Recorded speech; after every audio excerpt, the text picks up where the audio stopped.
उस रात गांव में किसी की शादी नहीं थी। फिर भी आधी रात को शहनाई बजने लगी और जब लोगों ने खिड़की से बाहर देखा तो उस बारात की डोली में कोई दुल्हन नहीं दिखाई दी। हिमाचल की पहाड़ियों के बीच बसा एक छोटा सा गांव जिसका नाम चिटकुल था। दिन में यह गांव बेहद खूबसूरत लगता था। इसके हरे भरे पेड़, पहाड़ी हवा और शांत रास्ते बहुत अच्छे थे। लेकिन जैसे ही रात होती पूरा गांव डर जाता। सूरज ढलने से पहले ही लोग दरवाजे बंद कर लेते। कोई बाहर नहीं निकलता। यहां तक कि कुत्ते भी रात में भौंकना बंद कर देते, क्योंकि गांव में बहुत दहशत थी। कहते थे कि हर साल अमावस्या की रात जंगल वाले रास्ते से एक बारात गुजरती है। उस बारात में ढोल शहनाइयां बजती हैं, लालटेन जलती हैं, लेकिन उस बारात में शामिल कोई भी इंसान जिंदा नहीं होता। और सबसे डरावनी बात यह थी, अगर उस बारात में कोई भी इंसान शामिल हो जाए तो अगले दिन उसकी मौत हो जाती। चिटकुल गांव के ऊपर काले बादल ऐसे मंडरा रहे थे जैसे पहाड़ों ने आसमान को कैद कर लिया हो। उस रात अमावस्या थी। गांव के हर घर की खिड़कियां बंद थीं। लोग धीरे धीरे मंत्र पढ़ रहे थे ताकि उस बारात की नजर उन पर न पड़े। लेकिन गांव में एक लड़का था, राकेश। उसे इन बातों पर भरोसा नहीं था। वह शहर से आया और उसे लगता था कि यह सब सिर्फ अंधविश्वास है। आधी रात होते ही अचानक दूर जंगल की तरफ से ढोल की आवाज आने लगी। ढम ढम, फिर शहनाई, धीमी और दर्द भरी, जैसे कोई रोते हुए संगीत बजा रहा हो। राकेश ने खिड़की खोली। नीचे जंगल वाले रास्ते पर लालटेनें जल रही थीं। सफेद घोड़ों पर लोग बैठे थे। सबने पुराने जमाने के कपड़े पहन रखे थे। लेकिन सबसे डरावनी बात यह थी, उन सबके चेहरे धुंधले थे। बारात धीरे धीरे गांव के बीचों बीच आकर रुक गई।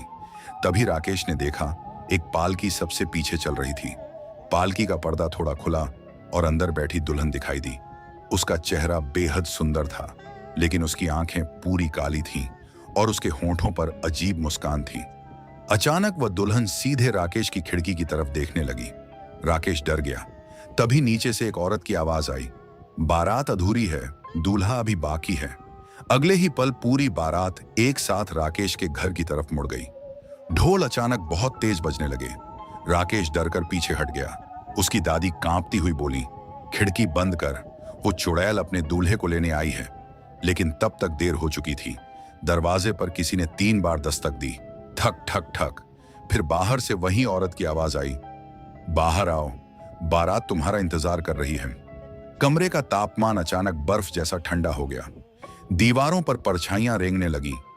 राकेश ने हिम्मत करके दरवाजे के छेद से बाहर देखा और उसकी चीख निकल गई। दरवाजे के बाहर पूरी बारात खड़ी थी, लेकिन अब उनके चेहरे साफ दिखाई दे रहे थे। सबके चेहरे सड़े हुए थे। आंखों की जगह काले गड्ढे थे और बीच में वही दुल्हन खड़ी थी। उसके पैर उल्टे थे, बाल जमीन तक लटक रहे थे। वह मुस्कुराई और बोली, पिछले जन्म में तुम मुझे छोड़कर चले गए थे। तुमने मुझे धोखा दिया था। मैं तुम्हारा इंतजार तब से कर रही हूं। अब तुम आ गए, अब मेरी शादी होगी। राकेश की सांसें तेज हो गईं। कमरे की दीवारों पर टंगी तस्वीरें अपने आप हिलने लगीं। बाहर शहनाई अब किसी रोती हुई औरत की चीख जैसी लग रही थी। वह दुल्हन धीरे धीरे दरवाजे के अंदर आई। उसके पैरों के निशान जमीन पर उल्टे पड़ रहे थे और उसके कदम जहां भी पड़ता वहां लाल निशान हो जाता। राकेश पीछे हटते हुए बोला, मैं तुम्हें नहीं जानता। दुल्हन की मुस्कान और डरावनी हो गई। तभी उसने बोला, तुम मुझे पिछले जन्म में मरने के लिए छोड़ दिया था। तभी अचानक कमरे की लाइट बुझ गई। पूरा घर अंधेरे में डूब गया और फिर राकेश को अपने सामने अजीब दृश्य दिखाई देने लगा। उसने एक पुराना जमाना देखा। पहाड़ों में एक शादी सजी हुई थी। उसमें लाल जोड़े में वही लड़की थी। तभी उसने दूल्हे का चेहरा देखा, जो बिल्कुल राकेश की तरह लग रहा था। फिर अचानक घोड़ों की आवाज आई और तेज बारिश और दूल्हा शादी छोड़कर भागता हुआ जंगल में गायब हो गया। पीछे वह लड़की घंटों इंतजार करती रही, लेकिन जब दूल्हा वापस नहीं आया तो उसने उसी जंगल की खाई में छलांग लगा दी। मरते वक्त उसने कहा था, जिसने मेरा दिल तोड़ा है मैं उसे मरने के बाद भी नहीं छोड़ूंगी। तभी राकेश की आंखें खुली। वो अब कांप रहा था। अब उसे यकीन हो गया था कि यह कोई सपना नहीं। तभी दुल्हन ने अपना हाथ उसकी तरफ बढ़ाया। चलो, मेरी बारात अधूरी है। जैसे ही राकेश उसका हाथ पकड़ने वाला था, उसकी दादी ने पीछे से एक पुराना ताबीज उसके गले में डाल दिया। अचानक पूरा कमरा तेज रोशनी से भर गया और वह दुल्हन दर्द से चीख उठी। उसका चेहरा जलने लगा। दादी बोली, यह एक बाबा का दिया हुआ ताबीज है। जब तक यह तेरे पास है वो तुझे छू नहीं सकती। बारात के सारे भूत गुस्से में चिल्लाने लगे। ढोल अपने आप फट गए। खिड़कियां जोर जोर से खुलने बंद होने लगी। पूरा घर ऐसे कांप रहा था जैसे कोई तूफान भीतर घुस आया हो। दादी लगातार मंत्र पढ़ रही थी। ताबीज की रोशनी पूरे कमरे में फैल चुकी थी।